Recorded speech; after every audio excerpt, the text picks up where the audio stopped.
Bonjour chers co-créateurs, co-créatrices, je suis au Maroc accompagnée de Kantali.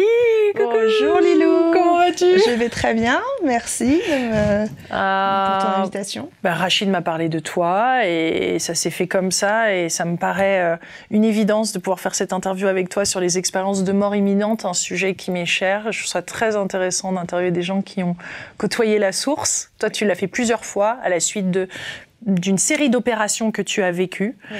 À l'origine, tu es du Laos, oui. Tu as grandi en France, oui. Tes parents ont été accueillis dans un camp de réfugiés, oui. et tu as grandi dans ce beau pays qu'est la France. Très beau pays, oui, en effet. Tu te retrouves ici au Maroc et c'est fort intéressant cette expérience que tu as eue à l'aube de tes 40 ans, ou une fois que tu as eu tes 40 ans. Le jour de mes 40 ans. Le jour de tes 40 ans, dis-nous ce qui s'est passé.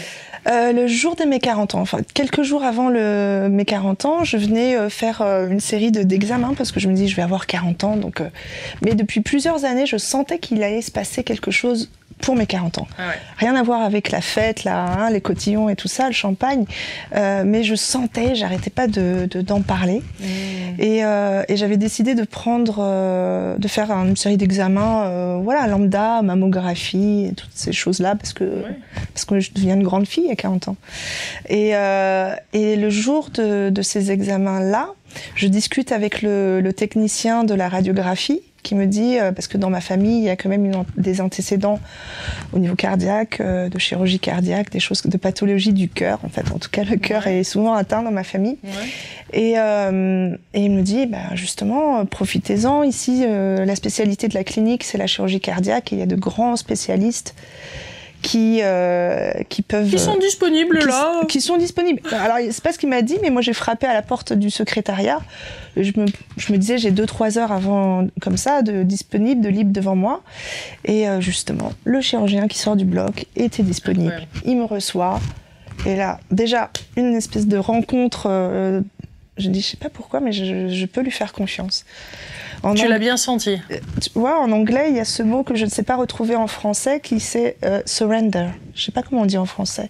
C'est un mélange de lâcher prise et tu te sentais bien en sa présence et en confiance. Et tu peux déposer les armes, en fait. C'est un peu comme ça que je l'ai senti.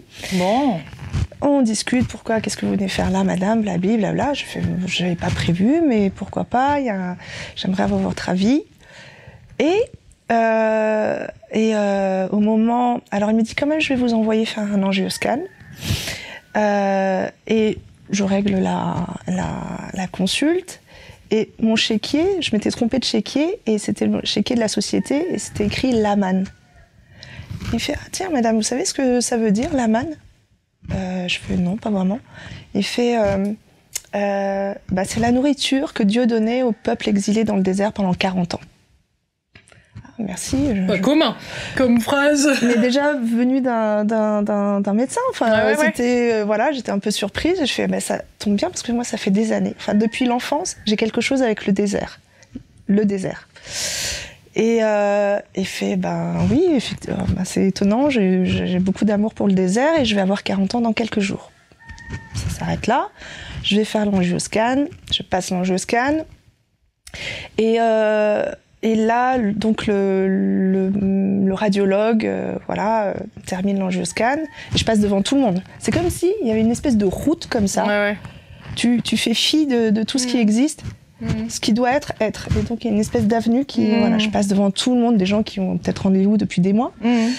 Et là, c'est là que à nouveau ce chirurgien me téléphone et fait, écoutez madame, je suis encore au bloc, j'ai une petite intervention, j'aimerais vous revoir dans 2 heures. Prévenez ce que vous avez à faire. Ça commence à sentir le roussi. Et je le retrouve 2 heures plus tard dans sa salle de consultation. Et c'est là qu'il me dit, écoutez madame, vous avez un anévrisme sur l'aorte de 7 cm et demi. Et mon cerveau fait tic-touc-touc, ça bug. Il fait, là, votre pronostic vital est engagé. C'est sérieux, il faut le considérer, vraiment. En gros, tu étais là au bon moment, au bon endroit. Exactement. Parce que ça aurait été plus tard. Exactement. Et je lui fais, ouais, ça m'arrange pas en fait. Tu vois, mon cerveau, il a pas percuté sur le moment. Et il me dit, non, ça m'arrange pas. J'ai plein de rendez-vous. Je peux pas considérer une chirurgie. On peut voir ça dans 2-3 mois. Et c'est là qu'il a touché sur un bouton qui allait me faire réagir. Il fait, écoutez, madame, vous m'avez dit tout à l'heure que vous aviez 2 petites filles. Mes filles étaient petites à l'époque. Enfin, à l'époque. Elles sont jeunes, mais à l'époque, elles étaient petites. Et elle me dit, vous savez, une rupture d'anévrisme, en 2 minutes, il n'y a plus personne. Et pensez à vos enfants. Et là, ça fait dans mon cerveau. Là, tu sais, le grand choc de la réalité. Ouais. Je vous laisse rentrer à la maison, préparer vos affaires, prévenir vos proches, et on vous opère lundi. Ah oui. C'était comme ça. C'était une première intervention, donc t'imagines, j'ai été comme dans une espèce de ce matin. Bah, t'es propulsée dans quelque chose, ouais, qui t'as l'impression qu'il t'appartient pas, quoi. Enfin, voilà. Je me suis pas réveillée ce matin dans la perspective qu'on me dise vous allez vous faire opérer avec un risque de rupture d'anévrisme. Donc cette première opération se passe bien? Elle a été compliquée. Tu ne fais pas de NDE lors de cette première? Non, c'est pas à ce moment-là. Parce que on devait, en fait, j'ai encore eu de la chance, classiquement, mais comme je suis pas classique, la localisation était pas facile à atteindre. Classiquement, on opère à cœur ouvert, on ouvre le cœur, tu vois, on ouvre le thorax, le sternum, tac, et on opère directement. Là, tu vois, ça a été d'abord ligaturé. En fait, l'artère qui alimentait le vortex, en fait, un anévrisme, c'est un vortex chaotique. Au niveau de l'aorte, il fallait le ligaturer, qu'il n'y ait plus de sang. Donc, il fallait ligaturer l'artère qui le nourrissait et créer un autre... Donc, ils m'ont posé une première prothèse de la carotide pour alimenter mon côté gauche. Voilà, donc de là à là, j'ai une première prothèse. Et quelques jours après, ce qui n'était pas du tout prévu, enfin, c'était pas calculé comme ça, c'était le jour de mes 40 ans, où il fallait m'implanter des prothèses des endoprothèses pour réperméabiliser les parois de l'aorte, en fait, pour recréer une aorte plus ou moins, voilà, qui fonctionne. Et ça, c'était le jour de mes 40 ans. Et le jour de mes 40 ans, avant de passer au bloc, je refais un angioscan, donc c'est une espèce de grand tube, tu vois, enfin tu t'allonges et c'est comme un grand tube. Comme l'IRM? Ouais, comme l'IRM. Et la petite jeune qui me fait l'examen se penche vers moi, elle fait « Oh, madame, on est nés le même jour, aujourd'hui c'est notre anniversaire. » Je fais « Ouais, moi j'ai 40 ans, à mon avis vous êtes beaucoup plus jeune que moi. » Et je regarde sur son badge, elle fait vous êtes de quelle origine? Je fais du Laos. Elle fait ah mais ma famille aussi. Je regarde sur son badge son nom de famille et c'est un nom de famille que je connais du Laos, d'une grande famille qui était amie avec ma mère qui a été elle aussi opérée à cœur ouvert et en fait son grand-oncle a été aussi opéré à cœur ouvert en même temps que ma mère. C'est-à-dire que j'ai senti au moment où moi j'allais passer au bloc la présence de ma mère et la présence de son grand-oncle qui était à côté de moi pour dire c'est bon, l'équipe est là, à tes côtés. J'ai trouvé ça assez fou, tu vois, quelqu'un qui s'appelle comme moi, voilà, donc c'était le jour de mes 40 ans. Et au bloc, c'est au bloc opératoire parce que ça a été assez compliqué, l'implantation des prothèses, il y avait des complications au moment de l'intervention chirurgicale. Et c'est à ce moment-là que j'ai eu cette expérience de mort imminente. Tu as senti que tu partais? Tu as senti que tu sortais du corps? Alors, il y a eu, en fait... c'est vraiment, en fait... c'est vrai que des mots humains sont difficiles à décrire, mais c'est dans les premiers instants, il me semble... Les premiers instants, ce qui était frappant, c'était que tu vois, en fait, ton corps, ta matière, c'est de la densité. Et en fait, c'était comme ça se dilatait. Une dilatation. Voilà, tu te dilates, et là tu dis oh là là, non, qu'est-ce qui se passe? T'as juste envie de resserrer le truc et dire et ça se dilate, et ça se dilate, et ça se dilate, et ça se dilate. Et tu le vois comme ça, tu vois un corps gisant comme ça, tu prends de la hauteur, tu sais pas pourquoi, peut-être que tu pèses moins lourd, j'en sais rien. Et tu vois ces êtres humains qui savent faire pour maintenir un corps, en fait, Parce que ton cœur avait cédé, là, Non, le corps n'avait pas cédé, le cœur, en fait, j'en sais rien, j'en sais trop rien. Le cœur n'avait pas cédé, mais je sais qu'il y avait une sorte d'hémorragie, tu vois. Il y avait une hémorragie, donc t'es vraiment entre deux. Et tu vois le corps gisant, tu vois de la distance. Et après, c'est là que... C'est là que... en fait, pour moi, c'était comme une espèce de membrane. Tu vois, une lumière qu'aucun œil humain n'a jamais vue, en tout cas le mien, n'a jamais perçue. Une dilatation, et c'est pour moi comme une espèce, tu traverses une membrane en fait, tu rentres dans une membrane où tu fais partie du tout. Et il y a comme un son, pour moi c'était comme un son de, tu sais, comme un son le son de l'univers, un son primordial, quelque chose de primordial, quelque chose d'originel en fait. Et cette sensation de rentrer dans cette membrane est comme un portail, et comme, tu sais... T'es attiré magnétiquement comme un peu dans cette direction. Tu peux pas résister, en fait. Ouais. C'est tellement magnétique. T'as pas le temps de prendre peur. Tu prends peur? Non, c'est juste les instants où tu vois que tu te dilates. Au début, c'est juste au sur début. Les premiers instants. Ouais. Mais après, non, il n'y a aucune peur. Et en fait, attiré comme par là et tu sens que... C'est comme une aspiration, en fait. Et il y a un son... Ce que certains décrivent comme un tunnel de lumière, d'ailleurs. Et moi, c'était beaucoup de lumière, mais moi, je n'ai pas vu comment dire, de couloir, mais c'est vraiment très lumineux. C'est vraiment de l'expansion. En fait, c'est vraiment la membrane de la création. C'est-à-dire, c'est une membrane. Il y a un moment où, quand même, tu rentres dans quelque chose. Et c'est moi, ce qui m'a frappé, c'est le son. C'est le son primordial, comme une vibration. Comme un home profond qu'on pourra entendre. Et de l'autre côté de cette lumière, tu traverses cette lumière après ? Ou tu te vois juste aspirer par cette membrane? Non, je traverse la membrane et il y a quand même c'est comme des espèces de reliquats de pensée. Tu penses à tes enfants, t'es avec tes enfants. Tu penses à quelque chose, c'est immédiat. C'est immédiat. Il n'y a pas d'étape. Il n'y a pas de... l'espace-temps est complètement distordu, quoi. Enfin, en tout cas, il est instantané. Il est instantané et surtout, en fait, il y a cette sensation et ce murmure, en fait, ou cette connaissance instantanée que c'est très intime, en même temps très intime, et en même temps universel. Donc, je pense que c'est ça qui me fait... Là, tu reconnais des gens ? Oui, j'ai reconnu... Alors, en fait, c'est pas des silhouettes, comme peut-être les personnes parlent, mais une présence, une voix qui est là. Il y avait celle de ma mère, qui n'est plus de ce monde. Mais j'ai été voir mes enfants, surtout. C'était mes enfants comme elles étaient petites. Donc là, tu vois, il y a de l'émotion. Ouais. Parce que qu'est-ce qu'il y avait là quand tu les revois ? Qu'est-ce qu'elles allaient faire sans moi ? Bah ouais. Ouais. Tu vois ? Sans leur mère, bah oui. Bah oui.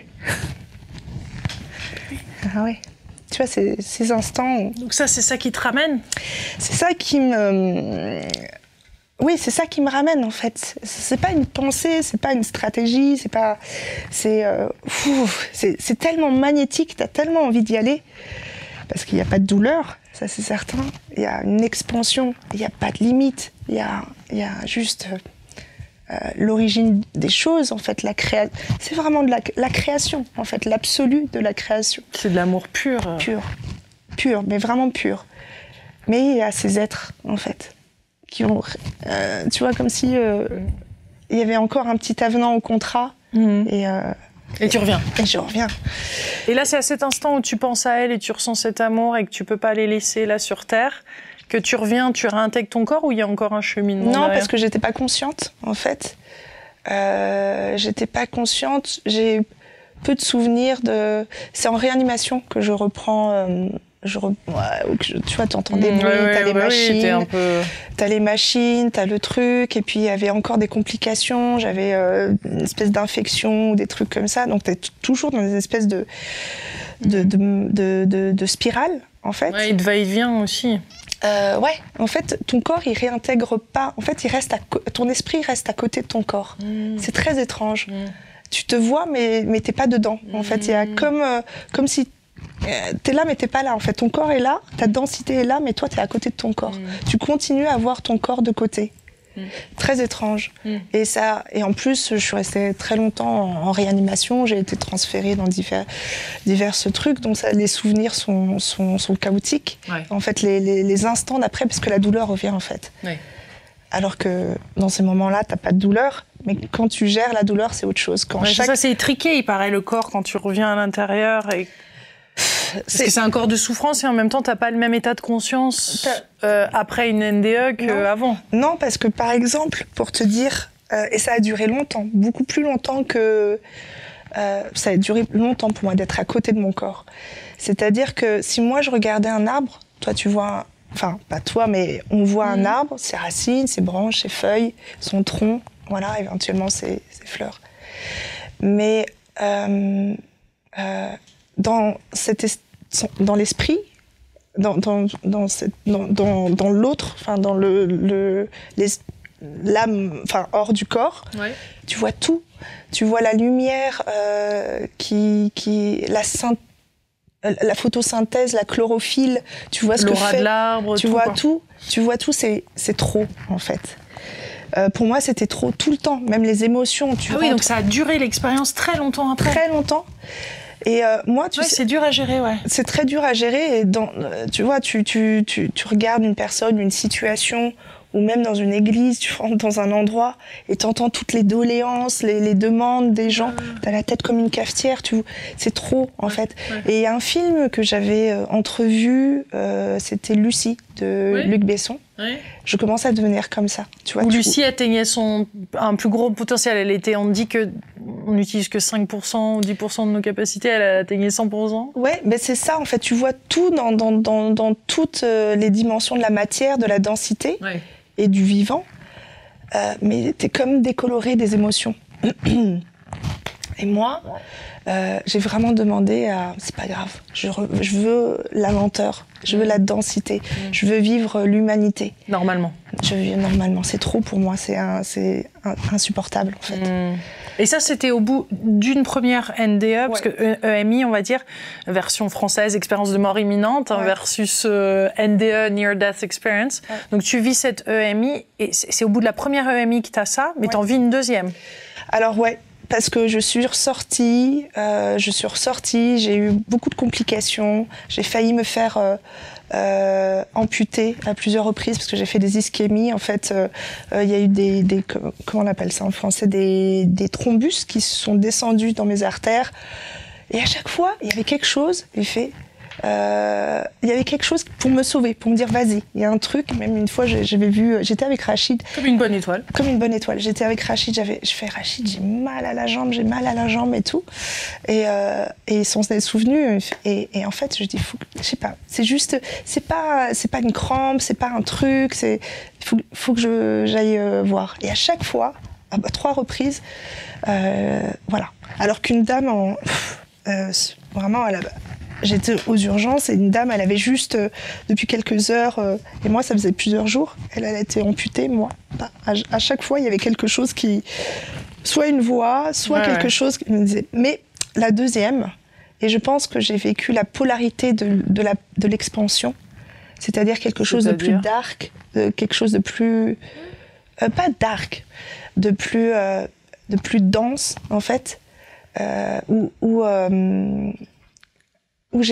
c'est comme si j'avais vraiment choisi de revenir, en fait. Ouais. Le choix, il était plein et entier.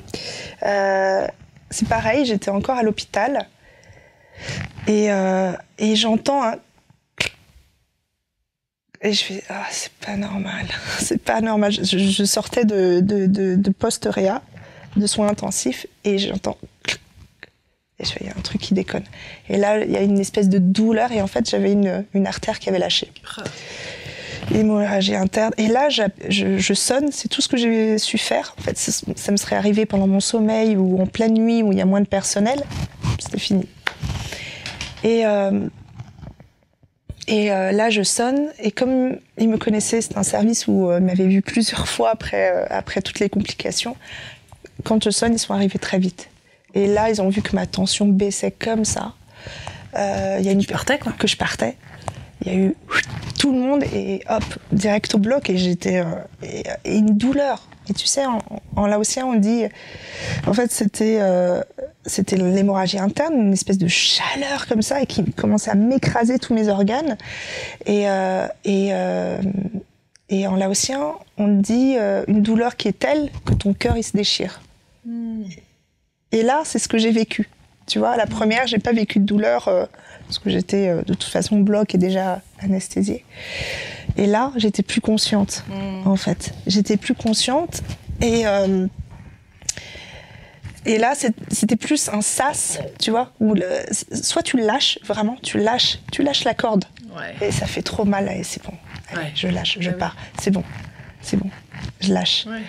Et après, j'ai le souvenir au bloc, pareil, tout ce chaos, etc., et d'être à semi-consciente et après plus du tout consciente.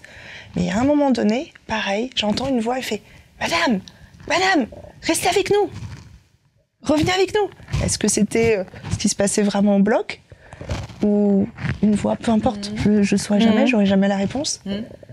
Mais en fait, j'ai été inconsciente beaucoup plus longtemps que ce que je pensais. On avait annoncé à mes proches aussi que la nuit était, ou les 2 prochains jours, elle était décisive puisque j'étais inconsciente. Et je suis revenue. Mais pour moi, c'était le moment de décision, cette voix que j'ai entendue. Ouais. Et donc, ces 2 expériences sont différentes. Ouais, complètement. Complètement différentes. Et il y a ce côté où t'es pas vraiment dans ta vie humaine parce que t'es parce qu'elle est revenue comment après tout ça ? Après cette deuxième, pour le coup j'étais inconsciente, j'étais pareil T'étais à côté de ton corps, tu te sentais à côté, pareil, au retour ? Non. Ou là, t'étais vraiment Non, là, dedans. j'étais vraiment là. Quand je me suis éveillée plusieurs jours après, j'étais en réa. Il y avait les machines, les respirateurs, toutes ces choses-là. Donc, c'était pas marrant. Mais moi, ce qui m'a reconnectée au vivant, à la vie, c'est l'essence. J'avais envie tu vois... Là, en plus, toi, c'était dans le toucher, parce que bon, t'as appris le massage thaïlandais, t'étais déjà dans la transmission du toucher, donc ouais, c'est ça. T'avais envie de regoûter à ça. Il y avait comme quelque chose qui renaissait, alors. Mais oui, en fait, c'est l'essence. Ce qui fait qu'on vit notre expérience humaine. Moi, je pense que c'est vraiment pour vivre mon expérience humaine, parce que sinon, si j'avais eu que la première et que c'était mon unique référence de l'au-delà, j'aurais passé ma vie à être à côté de la plaque, en fait. D'être toujours dans cette nostalgie de ce qui est mieux ailleurs, en fait. Et la deuxième m'a remis dans ma densité, dans le choix de « Non, je veux pas être à côté de ma vie, je veux être dans mon corps, même si c'est plus lent, même si c'est plus dense, même si c'est douloureux, je vais assumer ça. » Et donc, pour moi, ouais, cette expérience, cette deuxième, j'y ai pensé seulement parce que je savais qu'on allait en parler, et je l'ai occultée parce je mettais que mon souvenir dans cette espèce de nostalgie, et tu flottes entre eux et t'es pas vraiment... Je me souviens d'une interview avec Eben Alexander qui décrivait, qui était ce neurochirurgien américain qui était complètement sceptique à tout ça, parce que lui, il parlait, il expliquait aux gens comment opérer le cerveau, etc. Enfin, c'était un rationaliste, tu vois, de notions matérialistes de l'existence. Et quand il a vécu sa NDE, il décrivait les premiers instants de sa NDE, et il l'a longtemps décrit, parce que c'était pour lui presque un manuel scientifique. Il essayait, tu vois, de décrire et de décortiquer tous les différents événements, parce qu'il avait trouvé ça fascinant. Et les premiers instants étaient comme assez dark, et comme c'était cet autre espace, en fait, comme s'il y avait différentes couches ou différentes dimensions auxquelles il avait accès. Et il parle au début de comme s'il était un ver de terre presque, tu vois, et qu'il était comme dans quelque chose de beaucoup plus terreux et beaucoup plus bas, un peu comme un bas astral ou beaucoup plus dense. Et après, au fur et à mesure des expériences, il grandissait il allait vers cet espace où en effet, la connaissance, l'amour, tout était là. Mais il décrit dans son expérience à lui, en tout cas, différentes strates, différentes couches, différentes possibilités, différentes densités, tu vois. C'est plutôt celle qui parle de la deuxième, en fait. Et c'est comme si il a fallu que je vive deux polarités, en fait, deux expériences pour comprendre les choix pleins et entiers. En fait, parfois on me dit oui, pour être ancré, on fait une méditation, on visualise des racines. Pour moi, c'est pas ça, en fait. Pour moi, c'est d'avoir conscience de des fibres, de tout, de la matière, de ça, tu vois. C'est pour ça que je suis dans le toucher. C'est un langage subtil, mais tellement... il est vraiment incarné, en fait. Si moi, j'avais pas eu cette deuxième, je serais toujours dans la nostalgie de quelque chose d'angélique. Mais un ange, il peut prendre personne dans ses bras. T'as vu comment j'ai pris Rachid dans mes bras tout à l'heure? Un ange ne peut pas prendre quelqu'un dans ses bras comme ça. Tu vois? Et moi, c'est quelque chose de complet. Donc en même temps, universel, parce que c'est comme m'a dit Rachid, tu peux pas manquer cette occasion de témoigner, en fait, d'un témoignage universel, mais en même temps très intime. Et donc tu sais pourquoi tu es là. Et puis tu sais, et puis tu as envie je suppose, de vivre d'autant plus chaque instant, parce que... Chaque instant existe en un instant. Tous les instants existent tout le temps. Tu vois, et il y a des moments où c'est vrai. Tous les instants existent, j'adore. Tous les instants existent en un instant, et tu vois et tu comprends que c'est un jeu, c'est comme un grand Mario Bros qu'on a choisi de vivre.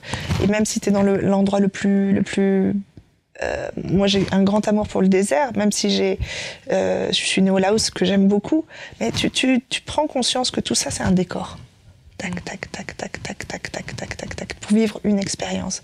T'as choisi tes couleurs, t'as choisi ton camp, t'as choisi... c'est comme un grand Mario Bros.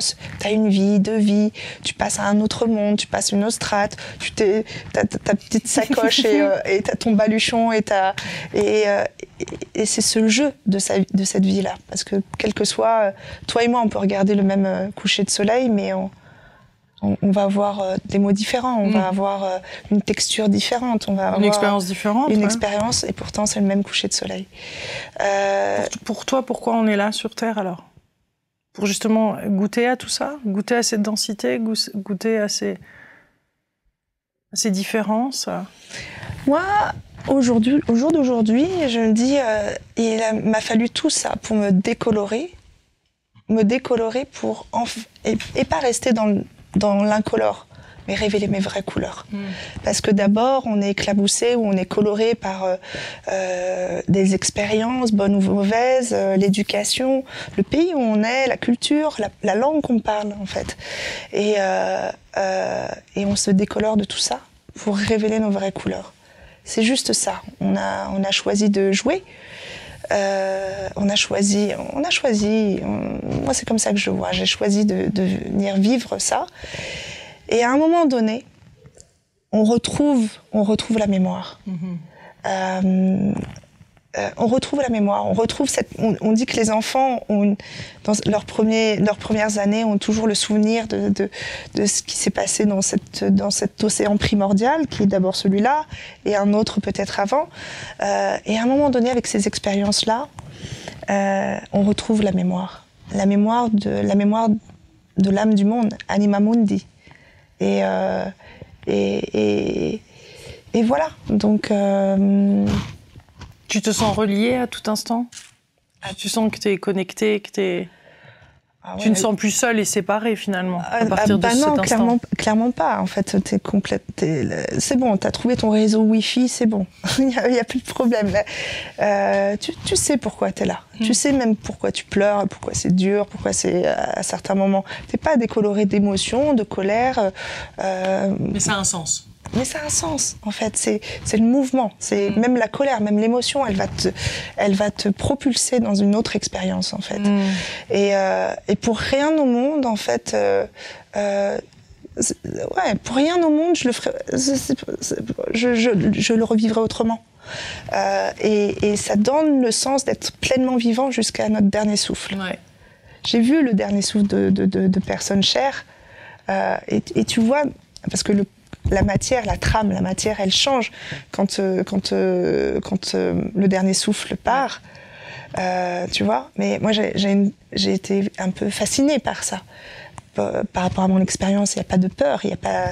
Et je pense que tous les choix que font les humains, souvent, ce qui est sous-jacent, c'est la peur de la mort.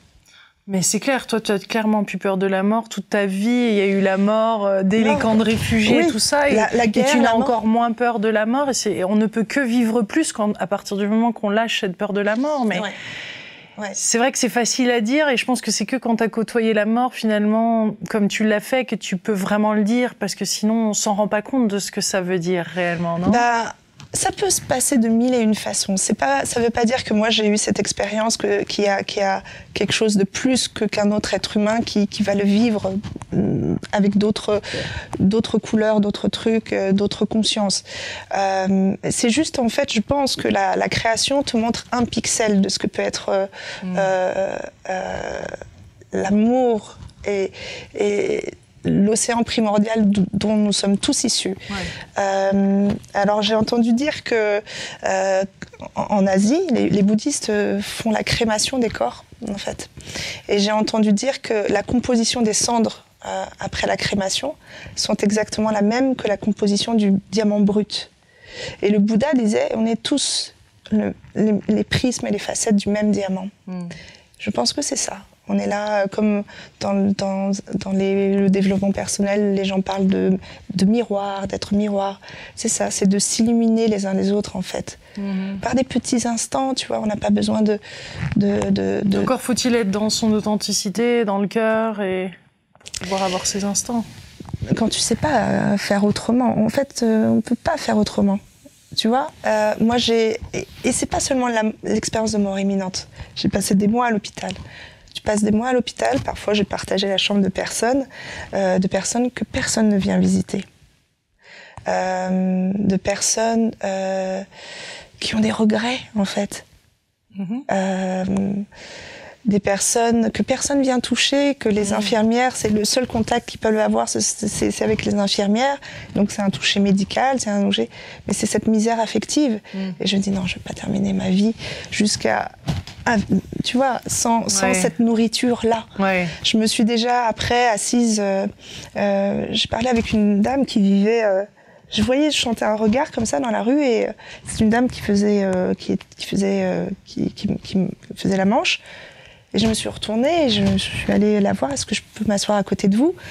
Et elle me dit oui. Et est-ce que je peux me permettre, parce que j'ai senti son regard, j'ai senti votre regard, madame, sur moi. Et elle me dit oui, parce que vous bougez pas comme les autres. Il y a quelque chose, je vois des gens passer toute la journée et il y a quelque chose chez vous, et c'est pour ça que je vous regarde depuis tout à l'heure. Et je lui demande, est-ce que je peux me permettre de vous demander qu'est-ce qui vous a amené ici ? Et elle me raconte son histoire de vie, et donc elle fait la manche, et à la fin de la semaine, de temps en temps, elle a quelques sous pour pouvoir se payer un hôtel pour se laver et tout, et elle conditionne son corps pour jamais être malade, et elle me dit mais il y a une seule chose qui me manque vraiment, en fait, parce que elle fait la manche à un autre endroit, à 2 endroits différents, et toute la semaine je vois un couple qui se tient la main et qui se sépare à un endroit. L'un, ils vont travailler à 2 endroits différents, et ils s'embrassent, ils se prennent dans les bras. Elle fait, c'est ça qui me manque. C'est ça, c'est cet amour, cette onctuosité, en fait. Cet échange aussi. Cet échange. Et donc, si ça peut le dire, c'est ça, c'est de... En tout cas, de se prendre dans les bras, et l'amour, c'est galvaudé, mais moi je vais le dire et le redire. T'as bien raison. C'est pas un gros mot. On peut de toute façon, on peut te découvrir, parce que au-delà de cette interview, on te retrouve sur Instagram, et tu as ton site, tu as créé une école de massage nomade, Inso. Insu.